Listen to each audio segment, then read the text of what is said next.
And good afternoon to everybody. I think we had two illustrious speakers before me. Probably all kept you awake from after a fairly sumptuous lunch. So what I'm going to talk about is very relevant to what we are here for, the 25th year of ATREE's presence. The work that I'm going to talk about, phenology, predates this 25 years of ATREE's existence. Rainforest dynamics in a changing world. Tropical rainforests hum with life through the year and experience flowering and fruiting seasons.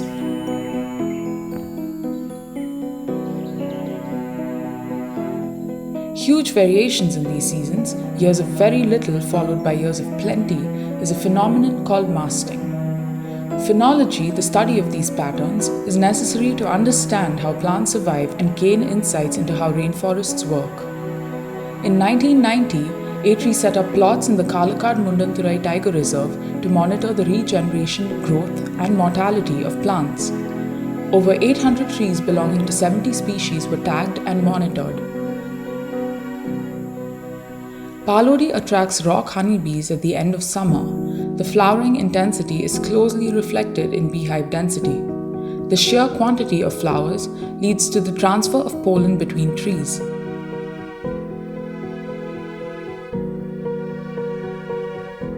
In 1994, there was a major masting of Phalodi, which attracted thousands of bats, a seed disperser, into the forests, leading to a carpet of seedlings following the rains.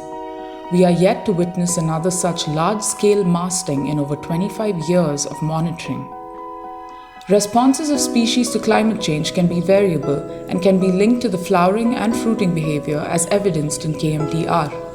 ATREE is studying these trends to understand the complexities with more nuanced analysis. Our learnings highlight the importance of long-term monitoring of rainforests.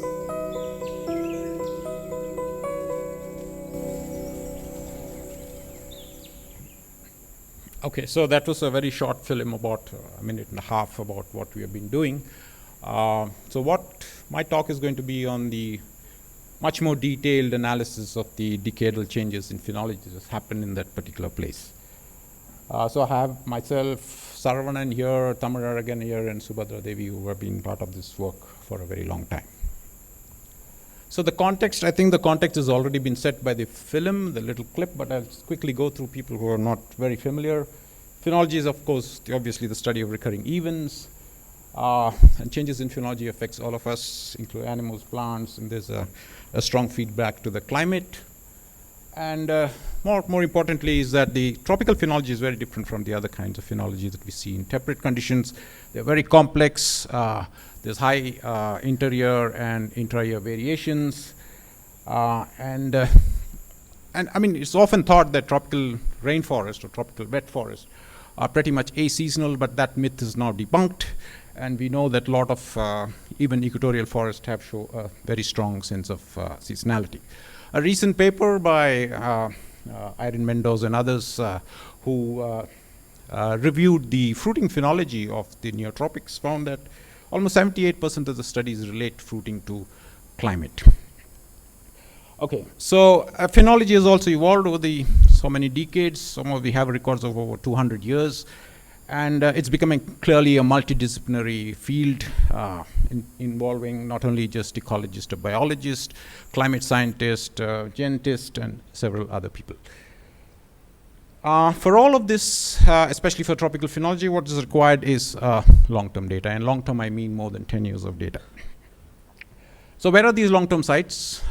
You can see that most of them are along the equator, as far as the aseasonal tropics is concerned, and very few are above 8 degrees either side of the equator. And what have we learned from these sites? Some of these sites have been monitored for over 30 years. One of them, of course, many of you will be familiar, the Barracolora Island in Panama and the La Selva in Costa Rica. They clearly show that only some species are actually affected by temperature, and especially the flowering phenology.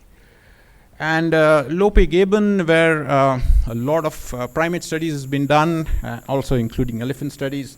Then they have been monitoring phenology for over the last 30 years. And they found that out of the only 40% of the 856 individuals monitored for over 20 years, they could really identify the cyclicity, or when do they flower. So that means even after 20 years of data, they are still uncertain of many things. And we all know about Southeast Asia, that masting is a phenomena which is strongly related, was considered to be related to predator satiation, because a lot of pigs come and eat the fruits. But more recent studies have shown that this is also related to climate, especially ENSO events in that region. Okay, so I want to just go into a little bit of history of ATREEs. ATREE monitoring is just not in one place. We do it in two different places. One is in the BRT Tiger Reserve in Karnataka, where we started phenology, and Dr. Siddhappa here will be able to share with you other details. In 1993, and we subsequently vegetation plots were laid. And KMTR, we started, the first initial marking of trees started in the 1990s, and subsequently in 93 we had these vegetation plots to monitor the vegetation dynamics. I also want to bring in Dr. Priya Davidar, who in many sense is a mentor for many of us here in this room, and she just came into the Pondicherry University from Smithsonian Research Institute in 1987, and she brought in a lot of interesting ideas of monitoring rainforests, establishing permanent plots, establishing field stations, and all this. Was a grand idea, and we all caught up to that. And subsequently, of course, we know that Kamal Bawa here has been able to sustain this work over the last 30 years, and we really thank both of them. Okay, so the study that I'm going to talk about is in the Kalakkad-Munnar Tiger Reserve. Many of you will be familiar with this landscape, and the phenology study was done in the wet evergreen forest at an elevation of 1,300 meters. It's a pretty undisturbed site, undisturbed in quotes. It's a lot of rainfall, with about 3,000 to 5,000 mm annually. It's bimodal. There's 2 peaks of rainfall, and the mean temperature is just about 20 degrees, sorry. And so you can't really sort of say that this is a tropical rainforest, but it's more of a cool tropical forest. And severe rainfall events are very, very rare. Cyclonic storms are very, very rare in those areas. So when we started in the 1990s, what we were interested is for what people call nowadays is the curiosity question, and how does the forest function? What are the requirements for a forest, and why does the forest exist as it is? And so that's when we thought about ecological processes, phenology, vegetation dynamics, disturbance, natural disturbance, that is, and also to some extent climate. This is the early 1990s, and when nobody was talking much about climate change. And so how does all this come together to affect the regeneration of the forest? So my talk today is mostly on the phenological aspect of it, trying to see when do trees flower, why do they flower at that particular time, what are the trends in these phenology over the 30 years, what are the climate clues that could be driving these patterns, and how does such patterns actually influence the ecological process in the cat. There are 4 large aspects, but I will probably talk a very little bit give a snapshot or give a little story of all these 4 different things.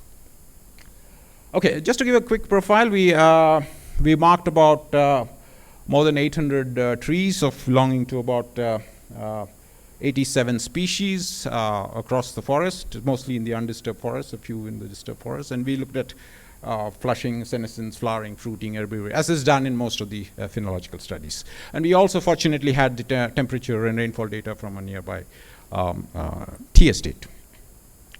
Okay, so the first question is, how often do trees flower or fruit in this particular landscape? Okay, we did Fourier transformation of the cycles of the different individuals of a particular species, and just to determine when actually is the cycles of fruiting and flowering. And this we did for several species. I'm just giving the one of them, which is Aglaia bodiloni. And what we can summarize from this is that most of the species flowered once in more than 2 years. That's what's called as the supraannual flowering generally in phenology. And there are very few species that used to flower subannual, that is twice in a year, and a few species annually. So just remember, this is at the species level. But all individuals of a species don't behave as they should. And this is again the same species, Aglaia, and you see that trees flower at different times. And the one at the bottom is the actual synchronous flowering of the species. So there is very good evidence to say that trees misbehave. Trees within a population of a species do misbehave quite a lot. And so when you do plot this kind at the individual levels, you see that the supraannual flowering individuals are just about 35 to 40%, but annually fruiting and flowering individuals are much more. So there is a lot of individual differences within a species, and that's become a kind of very important stuff in many of the phenological work that's happening recently. Okay, what are the trends?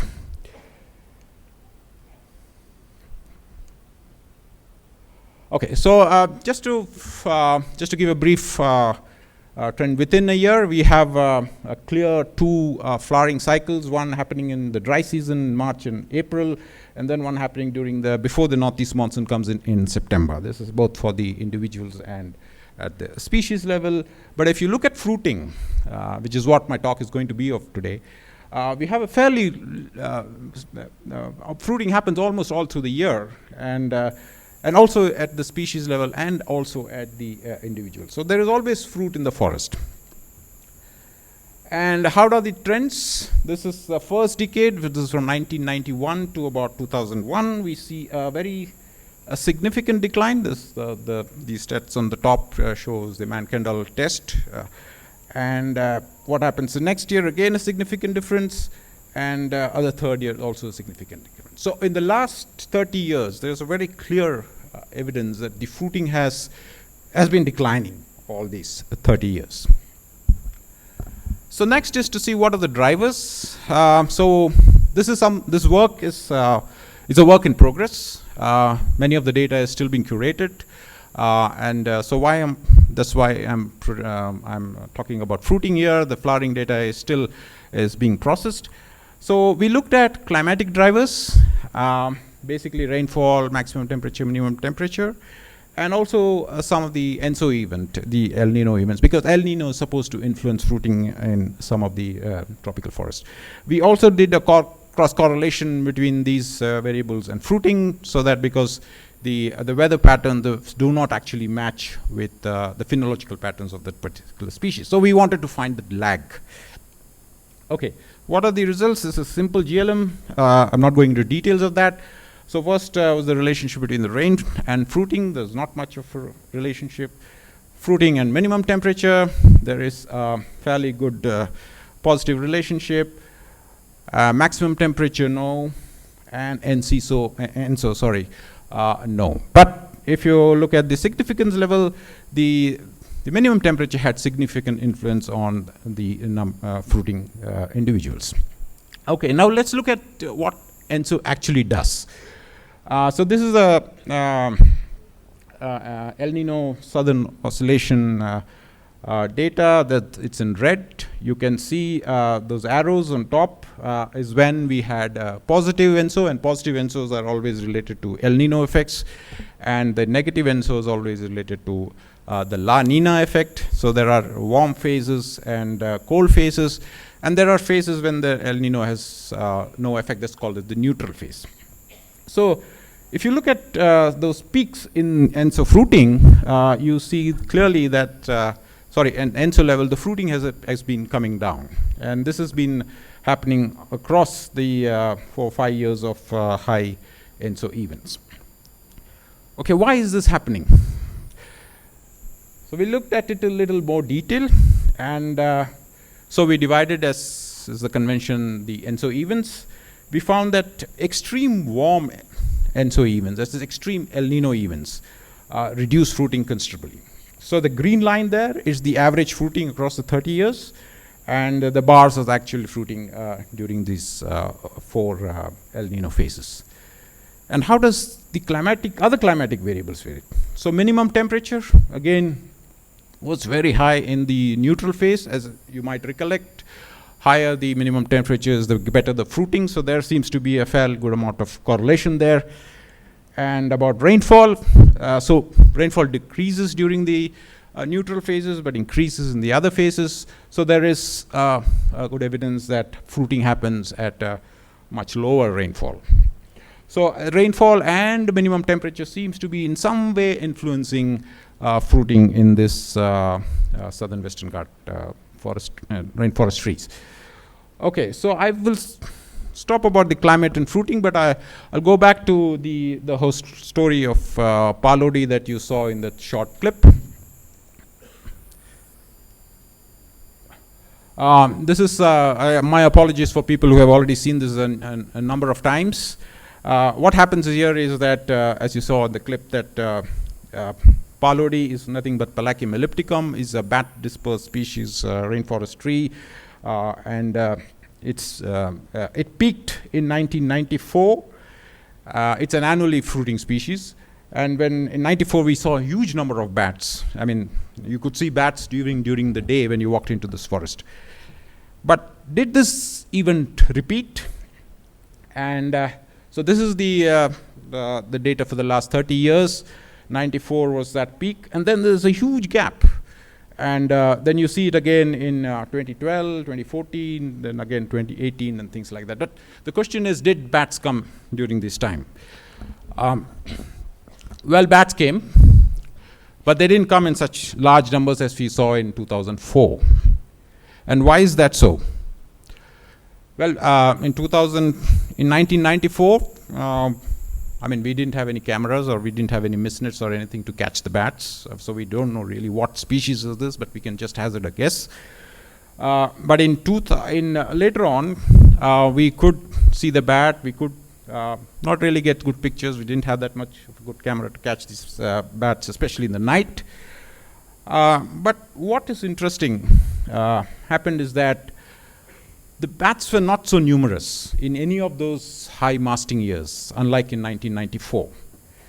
And one reason we think is that when we asked with the other people working in that in an entire tiger reserve, just not working, but even the forest department staff and things like that, they did indicate that fruiting also happened in other patches within the tiger reserve. So what we assume that there is asynchrony within the population of Palachium ellipticum or Palodi, which attracts disproportionately bats across the years. But in 1994, I think there was only one place that a lot of synchrony happened of Palachium or Palodi, which attracted a lot of bats. Well, there could be many reasons. This is not something that we can prove. Maybe bats were numerous in 1994. They were probably much less now. But we still don't know why that really happened. This is one of the things. But what really came out of this is that we have initiated a kind of a monitoring program with the forest department, with the staff of the forest department, to look at spatial synchrony and asynchrony across the whole KMTR. So this is the work in progress still. Now, I mentioned that there are some challenges to phenology, doing such long-term phenology. One is that commitment. Commitment has to be there from an individual level. Commitment has to be there from the institutional level, and only then we can really sustain this kind of long presence and monitoring with pretty much good rigor. Permission, we all know this is an issue. We lost 2 years in that 30 years of data. You might have seen some gaps. That's because we didn't get permission. We still don't have permission to do this. Funding, of course, but I would say funding is literally less important for this work, because phenology doesn't cost you much except for traveling to that site. And more importantly, I would say train manpower, because to maintain that same unbiased data collection, we need people who have been doing this for long years or being trained to do that. And I'm very proud to have Saravanan and Tamil Aragan, who is also called Chia, with us, who has been the backbone of the data that you saw here. And of course, there are other people who are also involved in this work. Challenges of weather. You might have seen a few gaps, not so big, but there has been a lot of difficulty in actually seeing phenology of these trees, whether it's flowering or fruiting or leafing, because of probably we feel that it is an increased cloud cover, increased mist, or some other changes in the weather than the last decade or so. So in conclusion, I just want to say that fruiting there's a significant decline across decades. Minimum temperature to lesser and rainfall to a lesser extent are probably a cue for fruiting, but there is more work to be done here. El Nino years do affect fruiting, and spatial synchrony that needs to be really ascertained, especially to see how does it affect seed dispersers and pollinators. The support came from a lot of organizations, but not specifically for phenological work. This is all for other kind of work. Breaks India and Sundaram Finance currently supporting this work.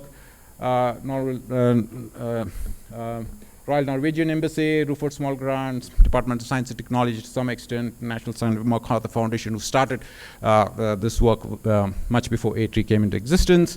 Of course, Forest Department, Electricity Board, and the tea estate. And this is the team who has been helping with us. Yeah, thank you.